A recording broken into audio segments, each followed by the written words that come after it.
Hello everyone. Yaxshimisiz ko'pchilik? Kinoda ingliz ügəneyle yürüş dərsimizə xoş gəlibsiz. Bu bizning 11-ci qismlik dərsimiz. Bu qismlik dərsimizdə biz Django Unchained degan kinoni ingliz öyrənimiz. Bu Django degan bir adamның ismi. Unchained degan chain o'zi zincir. Zincirlangan bo'ldi, chained bo'lsa. Unchained bo'lsa, zincirdan bekor qilgan yoki ozod qilingan Django deb tarjima qilsak bo'ldi. Django Unchained.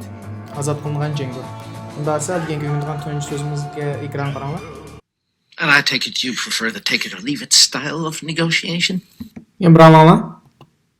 Dallas. And I take it you prefer the take it or leave it style of negotiation? Kim deydi? Take it or leave it. Take it or leave it. Take degan almaq, leave degan qo'ymaq. Ya al ya qo'yib qo'y degan gap. Alsыңызмы, алмасаңызмы, әмді кем болады дегендек. Әмді мен бұныңдан артық қанда, бұныңдан артық бір нәрсе беремейме демекші. Бұның мысал түспәсем, I'll give you $40. I'll give you $40 for the bike. I'll give you $40 for the bike. Take it or leave it. Мен бұл велосипедке фақат $40 берме. Сатсаңмы, мейлі, сатмасаң мейлі дейміз әмді. Бұны әмді şu iş ahvali qarab qanda tərcüm qılımız.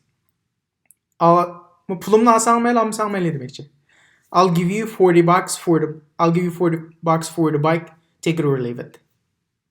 Take it or leave it. Alamsa olmamsa, men eng cho'ng mushinchilik chiqara olayman demekçi.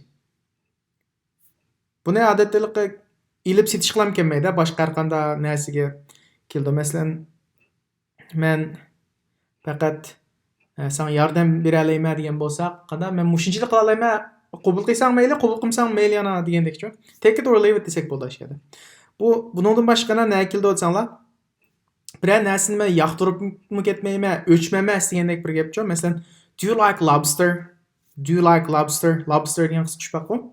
Qisqa tushpaqni yaxshi ko'ramsa, yoqtiramsan deymiz. I can take it or leave it. Men bak yaxshi ko'ribmi ketmayman.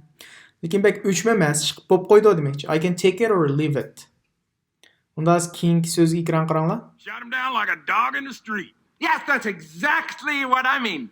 Do I have your word as Yan bir anlanglar. like a dog in the street? Yes, that's exactly what I mean. Do I have your word as a lawman not to shoot me down like a dog in the street? Do I have your word? Do I have your word? Men sening so'zing babosam bo'lamdi degani. Gapmo, gapingni turamsa degan gap. Ya'ni promise degan gap. Do you promise? Gaping gapmo, gapingni turamsa. Do I have your word? Masalan, yana do I degan keyin can I degan bo'ladi. Can I have your word that you won't do it again? Can I have your word that you won't do it again? Bu da qilmayman deb va'da beramsa demekchi. Can I have your word? Unda deb qasish nima deymiz? Gapim turmaydi degan nima deymiz? Yes, you have my word. Yes, you have my word. Sen mening gapimni bab bo'lsang bo'ldi degani. Gapim turmaydi demekchi. Yes, you have my word. Undan berilgan eng oxirgi so'zni qaranglar ekranga. Use all the better. So for the time being, I'm going to make this slavery malarkey work to my... Yan bir anlanglar. So for the time being... For the time being. For the time being. For the time being. Bu bek ko'p qo'llanilgan phrase bu. Buni emas, vaqtliq shunda demekchi. Vaqtliq ma'lum bir ish qanda, vaqtliq shunda deymiz. Misol aytsam, he will be silent for the time being. He will be silent for the time being. U vaqtliq silent degan sukutda demekchi. U vaqtliq sukutda turdi. He'll be silent for the time being. Yakimizcha? Leave the ironing for the time being. Leave degan qo'yib qo'ymoq demekchi bu. Qo'yib qo'y deydi nimani? Ironing. Iron degan dazmol salmoq bo'ldi. Masalan, temir palvon nima deymiz? Iron man. Yo'q, temir odam o'yi. Temir odamni temir palvon bor-ku. Iron man. Deydi shu iron temir deb ma'nosi bor, temir. Yoki yana bir ma'nosi dazmol salmoq. Leave the ironing. Dazmolni qo'yib qo'y deydi. Dazmol silishni qo'yib qo'y. For the time being. Vaqtli qo'yib qo'y. I will do it later. I'll do it later.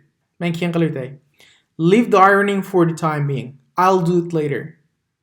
Ya'ni dazmollashni qo'yib qo'y va vaqtincha for the time being. I'll do it later. Sen mandaq qapsan go. Mesela Səcəb bunu ügənməyə taşlap qoyapsan go desəmiz for the time being. Ya vaqtlıq şuna qaldı.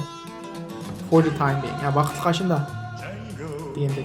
Onda asa ügənген sözlərini yığıncaqlıb etsəm take it or leave it. Take it or leave it. Do I have your word? Do I have your word? For the time being. For the time being. Take it or leave it degan qanda alamsa almamsa hem de bundan artıq nem qılamayman degan etmana var. Do I have your word? Gipanda turamsa for the time being cho vaqtliqmi shunda. Şunday noktalar asasında inkar şekil qaldırib qo'ysam bo'ladi, rahmat.